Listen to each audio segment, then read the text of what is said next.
Good evening and welcome to this week's edition of Africa in Focus with myself, Kwame, Ghanaian broadcaster, journalist, writer, entrepreneur, and podcaster.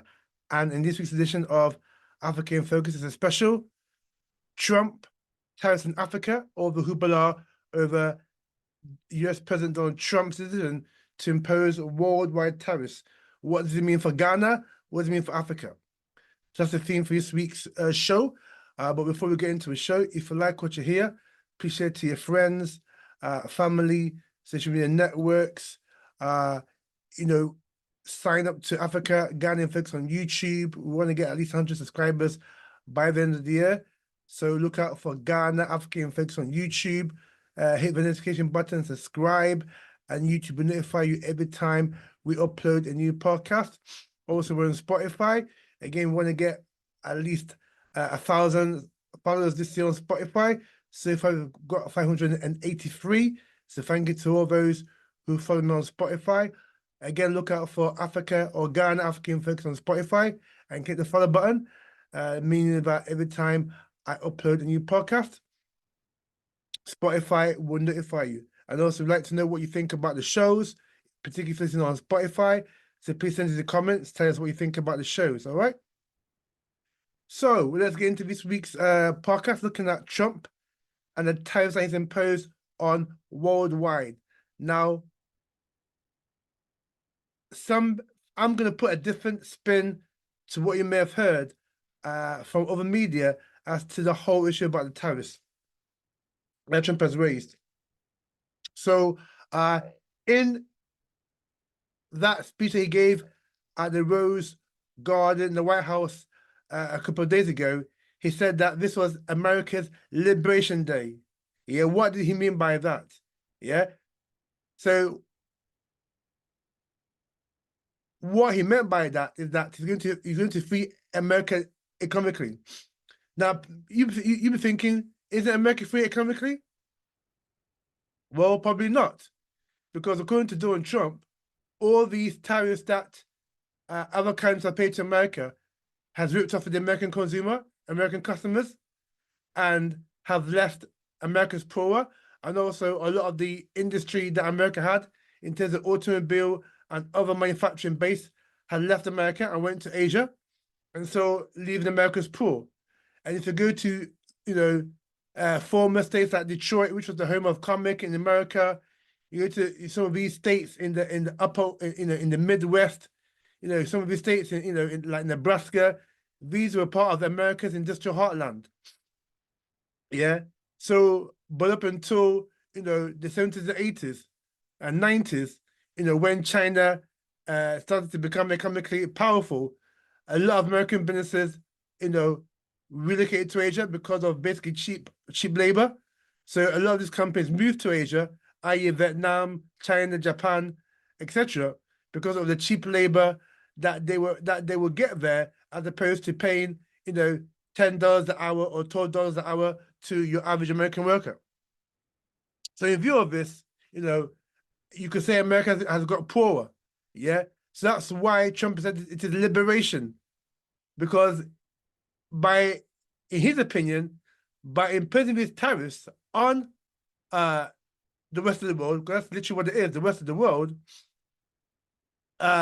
America is going to be, liberated economically, because now, from his calculations, a lot of jobs will come back to America, and a lot of, because companies will want to do business in America, because America is a big market, 300 million people in America. It's not the biggest market, it's the third biggest market in the planet, behind the European Union, and the biggest market in the world is Africa, and I'll come to that in a minute.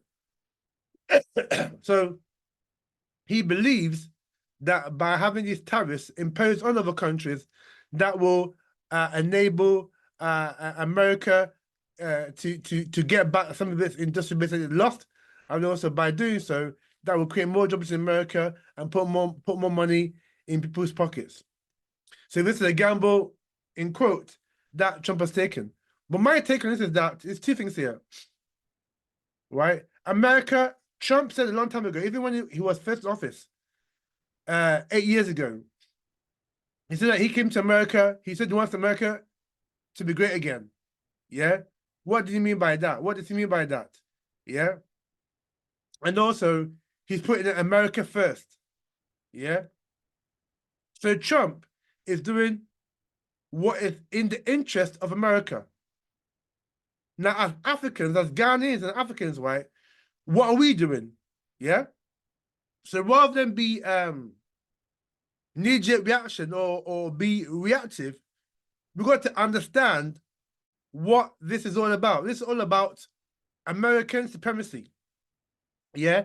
And Trump being the catalyst of this American supremacy. Because let's not forget, America might be a superpower military, right? But economically, it's suffering. Yeah.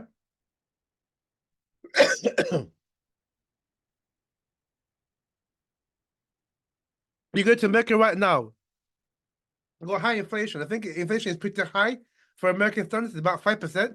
That's pretty high in America. You know, gas is pretty high in America. You know, consumer goods are high in America. And so by Trump bringing these tariffs, he thinks that over the short, medium term, this will make things life easier for American consumers. Now let's look at the Africa dimension, yeah? Because Africa has been hit hardest with some of these tariffs.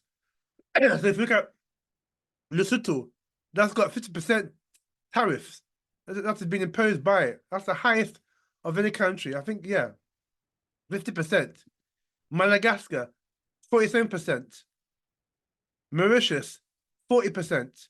Botswana, 38%. Right? Then you look at Angola, 32%. Libya, 31%. South Africa, 31% tariffs. Algeria, 30%. Tunisia, 28%. Cote d'Ivoire, 21%. Malawi, 18%. Zimbabwe, 18%. Zambia, 17%. Mozambique, 18%. Nigeria, 14%. Chad and Equatorial Guinea, 13%. Cameroon, 12%. And the DRC, 11%. These are the African countries that's been affected most by these tariffs that Trump has imposed on the world. Other countries like Ghana, Gambia, you know, they're like the standard, because Trump has imposed a flat rate of 10% on those countries that he deemed as friendly. So the UK also has got that 10%. Yeah. So countries like Ghana, you know, the Gambia, Guinea-Bissau, etc., have got that flat rate of 10%. But, you know, and this is where history comes into this question, because had Africa heeded Kwame Nkrumah's call for a United States of Africa to bring Africa together, the 54 countries of Africa together, do you think this would affect Africa? It wouldn't. Because as a continental body, as a state, a big state, Africa would be able to easily cushion these tariffs that Trump has imposed on the continent, yeah? But because we did not heed Nkrumah's call for African unity, we're now being faced with a point that some of these countries, you know, like Lesotho, 50%, Madagascar, 47%, yeah? That's going to potentially destroy, you know, the economies of these countries. And then we've seen it also earlier on the year when Trump has took out USAID, yeah, a lot of these countries were depending on that money for their healthcare programs, their education programs, their, you know, women empowerment programs, etc. But as I mentioned, you know, Africa, you know, we don't need USAID. Ghana does not need USAID, yeah, because there's money elsewhere that we can tap into to cushion that blow. So from my perspective, right, Trump is doing a very good thing, because this man is obviously a racist. He did say Africa is a shithole, yeah, but Africans didn't take notice, didn't know what it was about. But now, the devil has explained himself. this racist, this anti-African racist called Trump has expressed himself. And, Africa is going to suffer for a lot, right, from these tariffs. But my thing is also this, right? Why are we importing a lot? Take something like Ghana. Ghana basically, and I've said this on many, many occasions, Ghana imports everything under the sun. Everything. From food to toothpick to toothpaste to slippers, everything. Now, this is a prime time for Ghana and other African countries to do for self. So you don't depend on the Asia, you don't depend on America, you don't depend on the European Union. You start doing for yourself. And this is what Ibrahim Traore is doing in Burkina Faso. And I'll come on to that also in a minute. So Ghana, why are you importing toothpick when toothpick is made from bamboo tree? And if you go to the villages of Ghana, bamboo tree is abundant. We can make everything ourselves. I even heard that the wooden pole that we see for electricity, poles in the cities and villages of Ghana, that is imported. I mean, how? That wood, apparently, there's a lot of wood in the Bono region of Ghana, right? That can be used to make the electricity poles that the electricity company of Ghana use for electricity poles. Why are we importing those? Yeah, toilet roll. Why are we importing toilet roll when we can make it ourselves in Ghana easily? Food. Why are we importing rice from America? From Vietnam, from China? Why are we importing poultry from the European Union, from Asia, from America? We can be making our own, poultry. We can be growing our own rice, right? The Volta Lake in Ghana, which is the third largest man-made lake in the world, is prime for rice cultivation. Yeah? Why are we wasting billions, literally billions, on importing rice, right? Which is basically no good to us. No good for us. Where we have the Volta Basin, the third largest man-made dam, the third largest man-made lake in the world, we can use that to cultivate rice. Why are we importing tomatoes, onion, plantain, even cassava here we import it from China? These are staple foods that we can easily grow for ourselves in Ghana. So there's no need for us to have a massive, massive importation bill, right? Where we are importing everything under the sun and we are spending billions upon billions of dollars, that we haven't got to an importation bill. And so, if we are able, as Ghanaians and as other African countries, to particularly look at agriculture, because Africa is a growing society, If every African country is able to feed itself, i.e., eat what it produces and produce what it eats, we wouldn't be, suffering on these tariffs that Trump has imposed on us.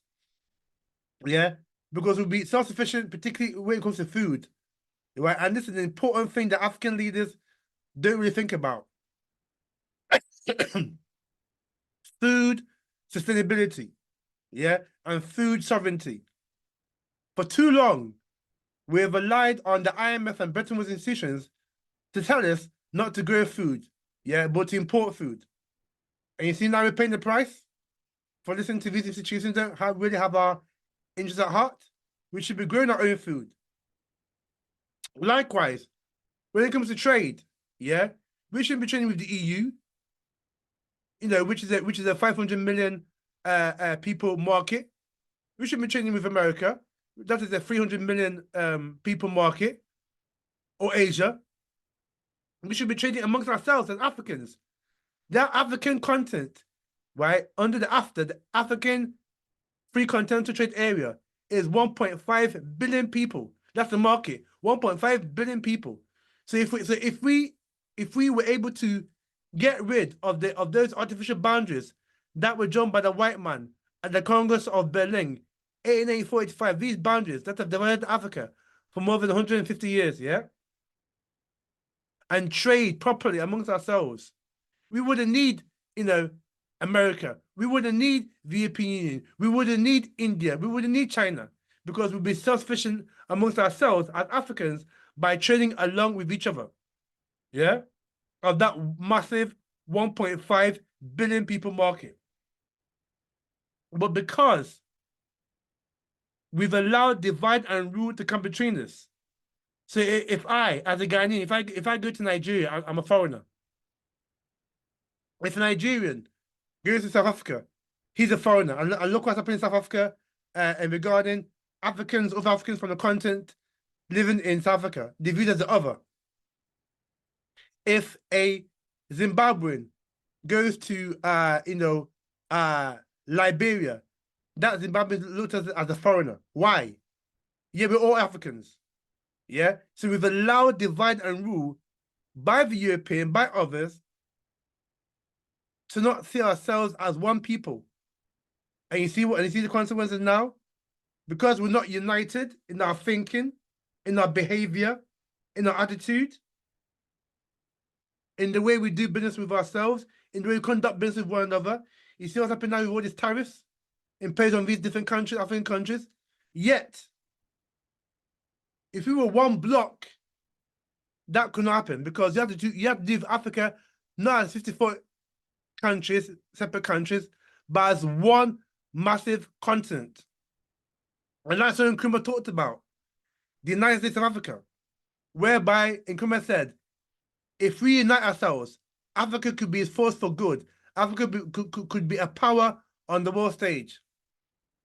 And so, had we took Nkrumah's advice, these times that Trump come, it wouldn't mean anything to us.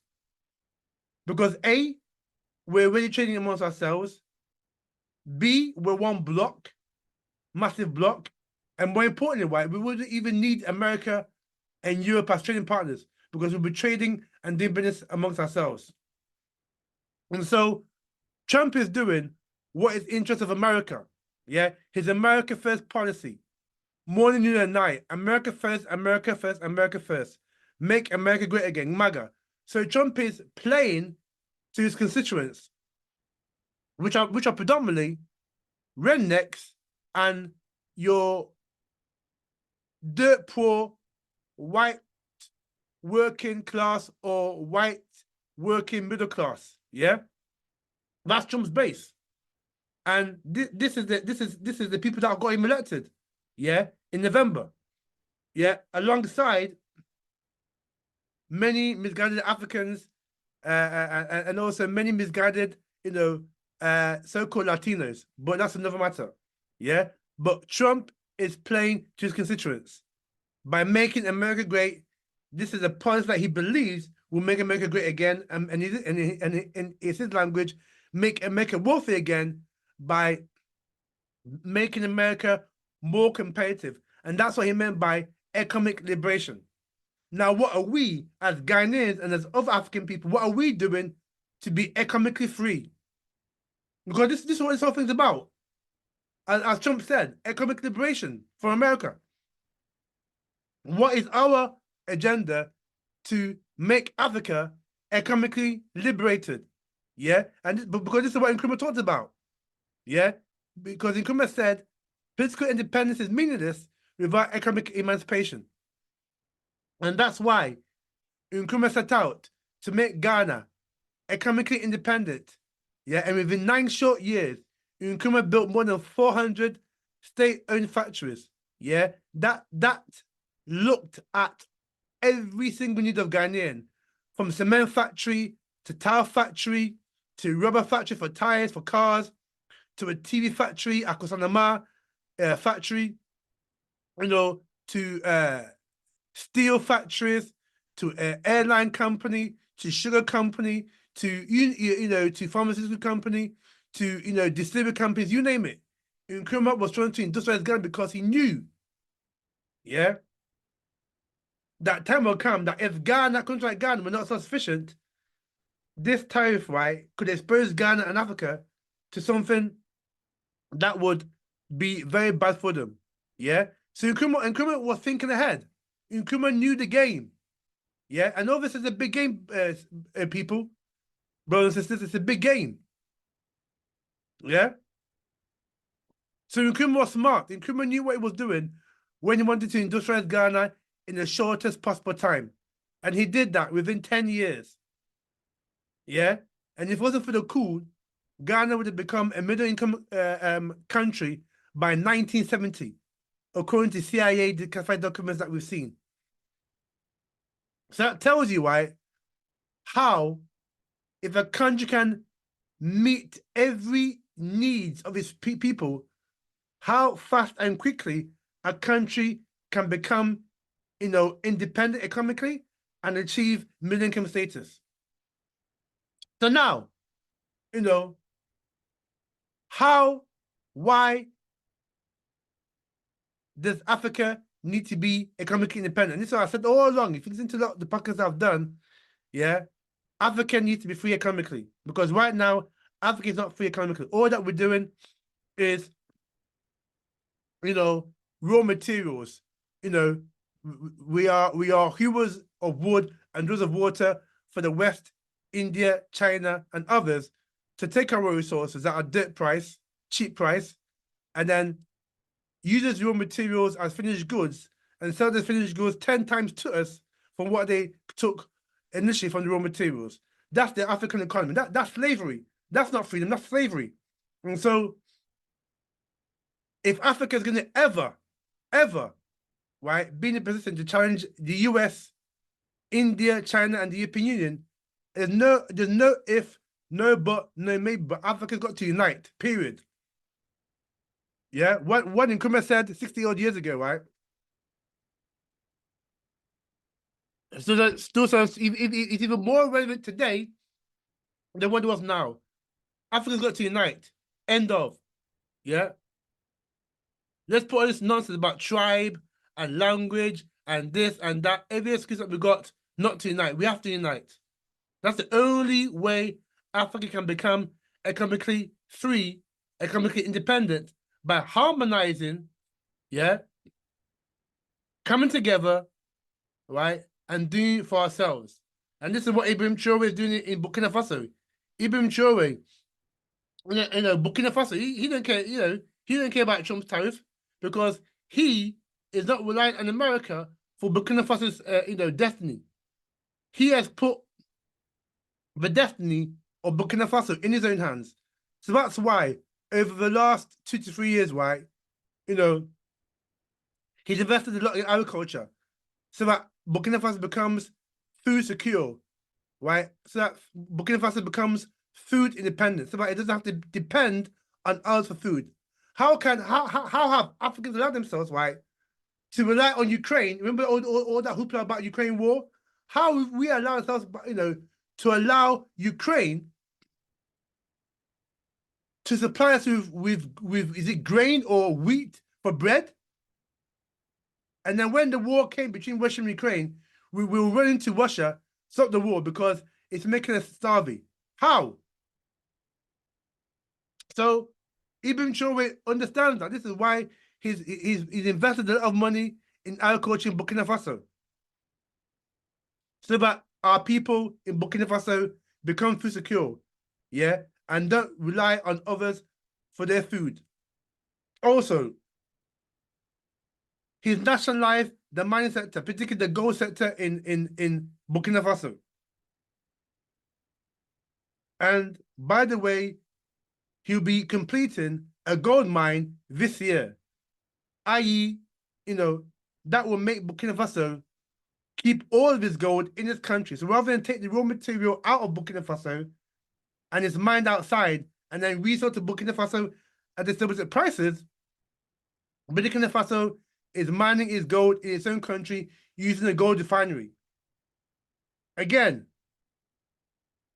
Ibrahim Traore is implying skills in all the people of Burkina Faso, so that they can become self-sufficient in areas like manufacturing, in agriculture, in textile, in other areas of the economy that are key to the life. And so by doing so, Ibrahim Traore is making sure that Burkina Faso does not fall prey to these so-called external shocks that can affect African countries. And so in closing, there is a new world order. I've talked about that a long time ago, a new world order. And this new world order is that America wants to be great again in its eyes. And Trump has been brought in by the elite. Yep. Don't forget, don't get it wrong, don't get it twisted. Trump is an elitist. He's part of the elite. But he's a different part of the elite. He's not the Joe Biden part or the Obama part of the elite. He's a different angle of the elite. But he's brought in by the elite to quote unquote save America. Yeah. So he will do what's the interest of America. The question is, what is Africa going to do that is in its own national and regional and international interests? Yeah. And Africa needs to wake up to this reality. Yeah. And these tariffs that Trump has imposed on many, many African countries should be a wake-up call. Yeah. That you're not included in the global market. America don't care about you. The European don't care about you. Indian China don't care about you. All the ways your raw materials. So there's a new world order because Africa is the final,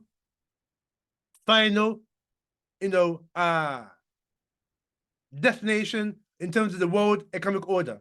Yeah. So even though Trump is doing what he's doing, America's doing these African raw materials to pump up its industry, particularly this AI, fourth industrial-led, industrial revolution, whereby a lot of the raw materials for AI is Africa. Yeah, coltan, cobalt, titanium, lithium, iron ore. Yeah, is in Africa. That's gonna power the AI fourth industrial revolution. Also, this drive towards electric cars. Yeah, electric cars. A lot of the minerals and components are found in Africa. So, for example, the lithium, the mineral lithium is a key component in batteries for electric cars. Yeah, iron ore is also another key component in electric cars. All those two materials are found in places like Ghana, Zimbabwe, DR Congo. So they need us.